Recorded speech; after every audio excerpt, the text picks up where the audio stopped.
Hello అందరికీ. మనకంటే పెళ్ళికి ముందు ఒక అలవాటు, పెళ్ళైనాక ఒక అలవాట్లు అయితే మారిపోతూ ఉంటుంది కదా. దాంట్లో నాకు ఈ ఎండి చేపల అలవాటు ఒకటి. అంటే నేను మా ఇంట్లో బాగా చేపలు, ఎండి చేపలు ఇవన్నీ బాగా చేస్తూ ఉంటారు. అమ్మ అయితే బాగా చేస్తారండి. అప్పుడప్పుడు చేసినా కానీ నేను తినేదాన్ని, బాగా ఇష్టంగా కాదు, యాక్చువల్లీ తినేదాన్ని అంతే.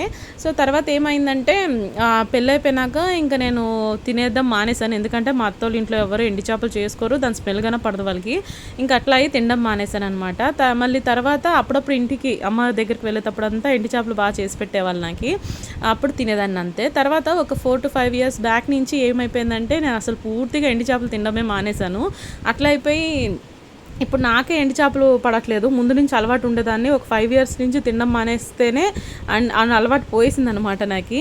ఇంకా అలాంటిది ఇప్పుడు నా పిల్లలకి పెట్టాలనుకుంటున్నాను. ఎందుకంటే పిల్లలు కానీ అస్సలు తినరండి. ఎందుకంటే చెప్పాను కదా, మా అత్తయ్య ఇంట్లో అలవాటు లేదని వాళ్ళకి కానీ ఎప్పుడు వండి పెట్టలేదు నేను. సో ఇట్లాగైతే దగ్గరికి ఇగురులా చేసేసాను ఇంకా పిల్లలు తినడానికి. సో ముందుగానే పప్పుచారుగానే చేశానండి, ఎందుకైనా మంచిదని. ఇంకా వాళ్ళకి ఈరోజు తినిపిస్తున్నాను.